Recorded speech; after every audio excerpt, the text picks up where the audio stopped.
Jyoti has asked, and she's saying, Acharya Rumi says, we have been busy accumulating solace, make us afraid of how we were. What does Rumi mean by make us afraid of how we were?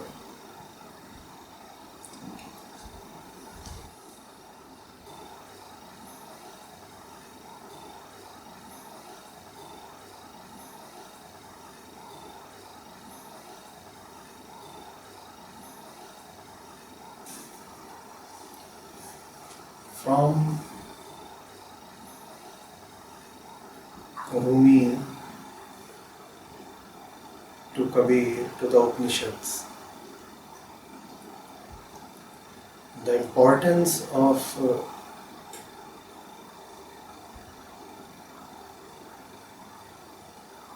fear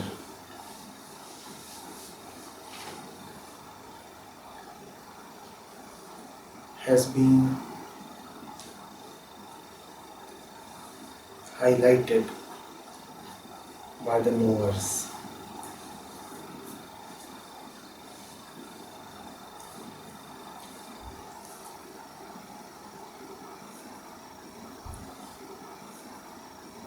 We can do strange things to our fear.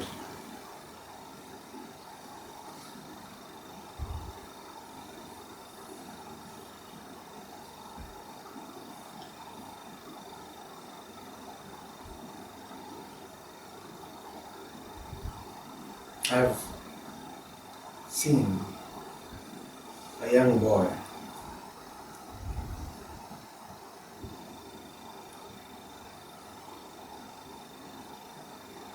who used to be terribly afraid of ghosts in the dark.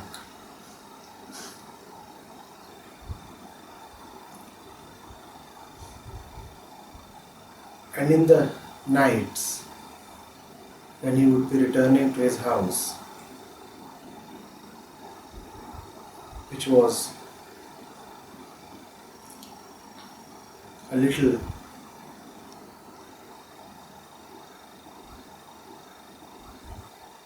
bit at the isolated place, he would need to pass a deserted stretch.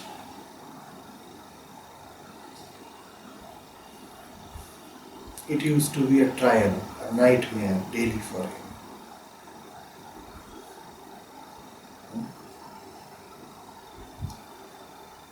So somebody gave him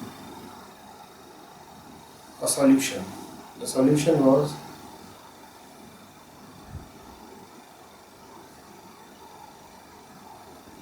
close your eyes, keep walking,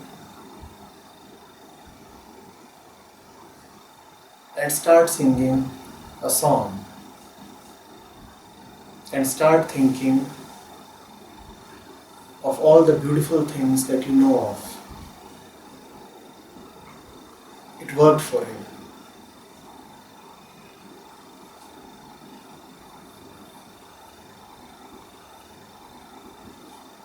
Now I ask you, was he able to get rid of his fear?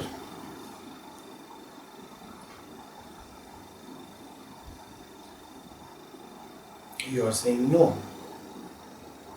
But if you ask that boy, he would say that he does not experience the fear anymore. He was happy.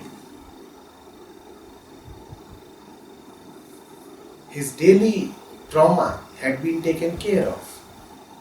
All he had to do now, while passing through that barren stretch, was to start humming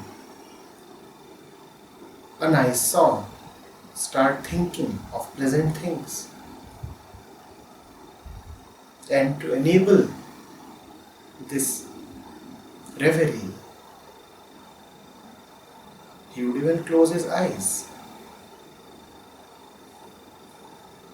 the experiment was successful for him, he would say, I'm not afraid anymore. Where has fear gone? Fear has an important characteristic.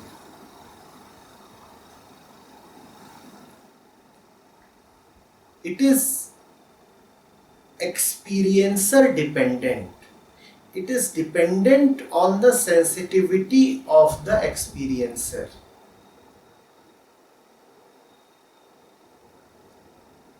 If you can dull yourself down, if you can turn yourself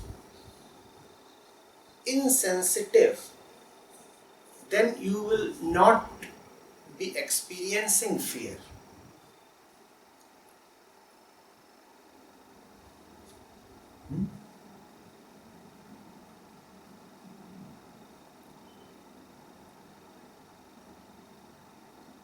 An experience requires the experiencer to be at the same level of subtlety as the experience is.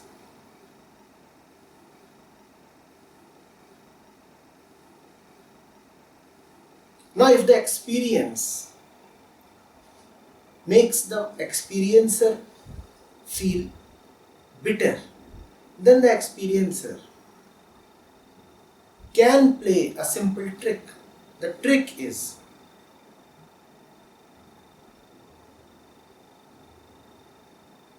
to drop subtlety, to turn gross,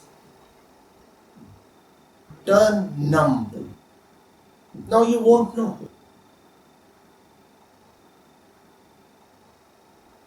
It's almost like being on anesthesia.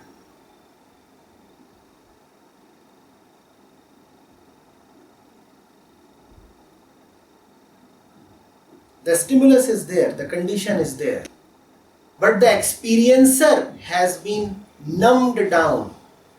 So experience does not seem to happen at all. All experience is experiencer dependent. If you can play a trick with the experiencer,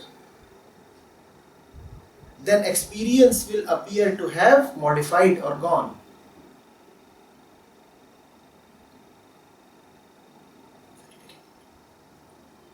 Now you must understand why all the saints and Upanishads have talked about the importance of fear. Fear is present in our body, mind, our very system. We are fear-driven people. It is just that some seem to be fearless. Some seem to be experiencing no fear, and the others, they appear to be trembling. Those who appear to be trembling take the ones who appear to be fearless as role models. They say, wow, these people are so confident. They probably have hit upon something we have no idea of. They probably know something we are ignorant of. The fact is usually otherwise. The ones who appear fearless are not only afraid, but actually foolish and insensitive as well. Afraid everyone is. Some have a little sensitivity, so they experience their fear. The others have turned themselves gross. The others have raised a huge lie within themselves. And that lie gives them an impression of at least a temporary freedom from fear.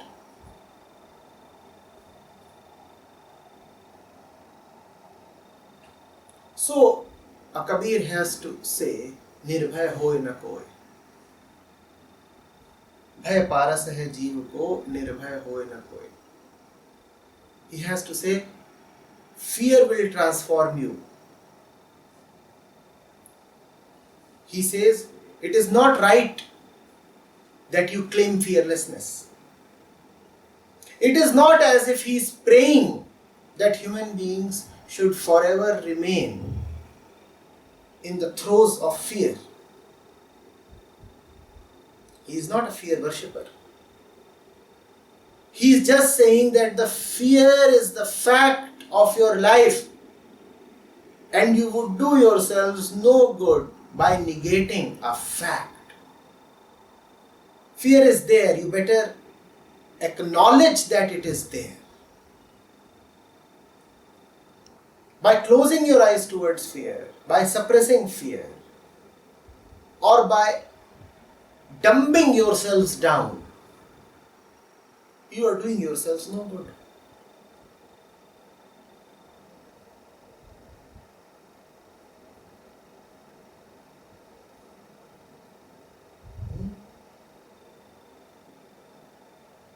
So the difference between one man and the other is not that one is afraid and the other is not.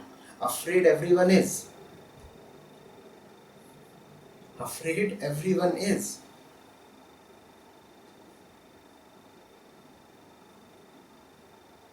One man is yet not cunning enough to hide his fear. The other one has played a trick with himself. The other one has fooled his own mind and he is believing that he has no fear. Redemption is possible for the one who is very afraid. He is shivering. No redemption is possible for the one who has grown confident, who appears fearless. In fact, one mark of the stupid man is that he will be very confident. In general, if you see a person walking around with bloated confidence, with an eye that says, I know, you would find that in his eyes. The eyes would be saying, I know, I understand. Ask me. Rest assured, this confidence, this swagger is a telltale sign of insensitivity and idiocy. You need no further proof. This is the biggest proof. So Rumi has to say, make us afraid. Take away all our solace. Take away all our alibis. Take away all our clever tricks. Take away everything that we have used to wield fear.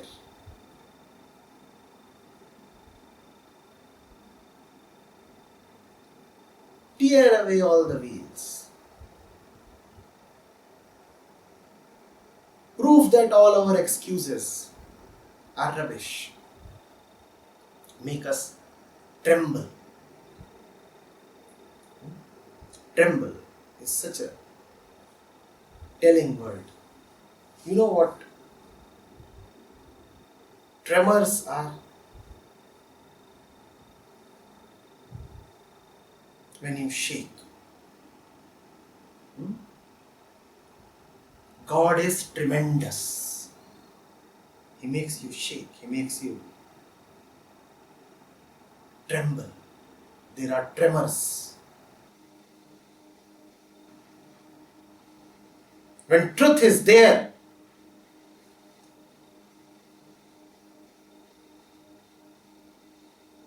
everything shakes in presence of truth.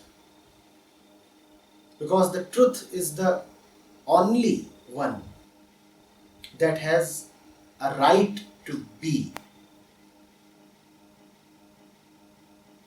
All else is proven false in presence of truth. The very knocking of the truth is doing this to your heart. What if the truth enters? Now either protect your little hut or remain fond of the truth. You can choose.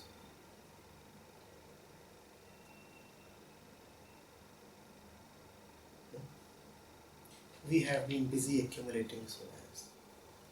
One is busy doing nothing else. Look at the entire history of mankind. What has man been busy doing? We are busy collecting methods of self-protection. That is what we call as progress. We say, let there be security. And the more security there is, the more you take it as an indicator of development. The more developed a place will be, the more security it would be offering. Financial security, psychological. There would be huge armies to defend the borders. There would be social security schemes to protect you against illness, unemployment. There would be a robust law and order structure to take care of your worries. You call that as development. Man has been busy developing. Man has been busy, as Rumi says, accumulating solace. But a few, just a few, a handful, have bucked the trend. They would say, I don't want to gather protection. I first of all want to see who is this one who needs so much protection. And if he is so weak, is he worth protecting?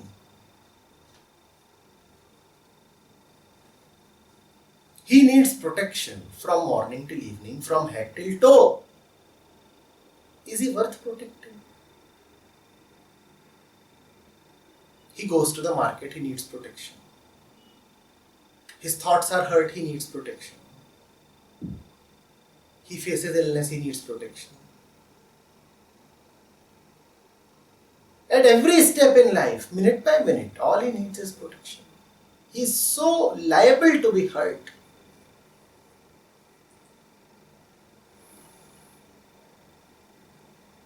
Must he be protected?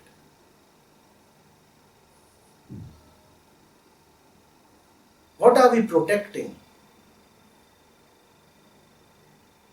We are protecting then a festering wound.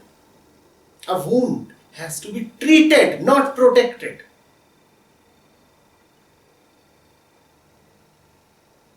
If you touch or press a wound, it hurts. So you can find a solution by saying, I will not touch the wound. Now, is that really a solution? You can say, I'll bandage the wound really thick so that nothing can touch the wound. Is that a solution?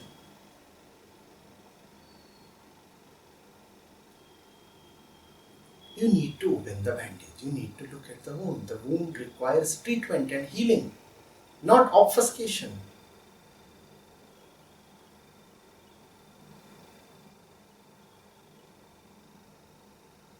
Hiding is not the same as healing. In the name of progress, in the name of growth, man has been hiding. And that which he is trying to hide can be hidden only in one condition, only by one method. Man has to keep growing dumber and dumber. You have pain. you take one painkiller pill. It works for a while. The pain is growing. You have to take another pill. And you keep popping pills. Every pill that you are taking to hide your pain is numbing you down. It's an assault upon your nervous system.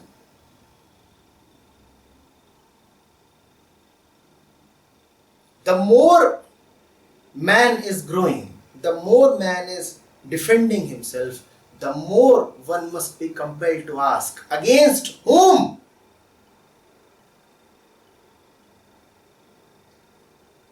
The more man is hiding, the more one must be compelled to ask, what? What is it that you are hiding? Let that be exposed. Let all your fears come to surface. Of course, when they first come to surface, it would be a very poignant scene. There would be just pity and pathos. You would feel as if the teachers, the wise men, have all ruined you with their advice. The diseases that were lying in the basement, buried deep down, they will all come to the surface.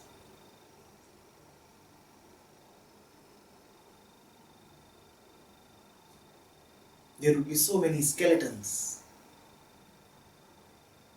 flowing down the stream. Much ugliness would be exposed.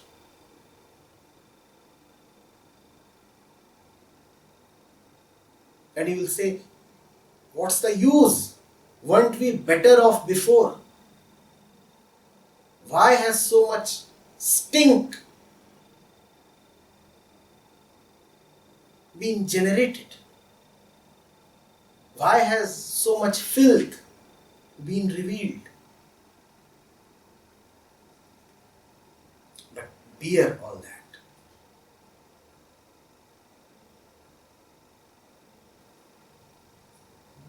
Bear.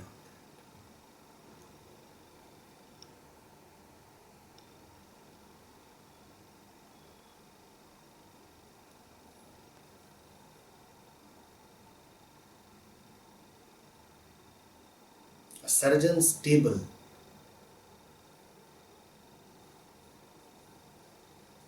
is never a beautiful sight to look at.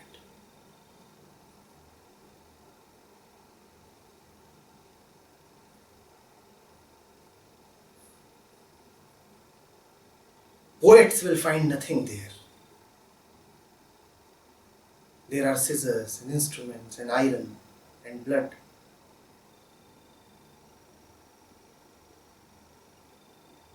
And flesh cut apart.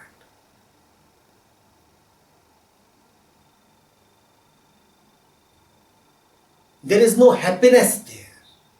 There is nothing pleasant there.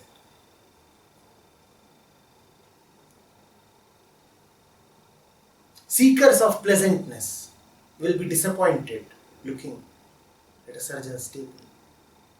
But that table saves lives.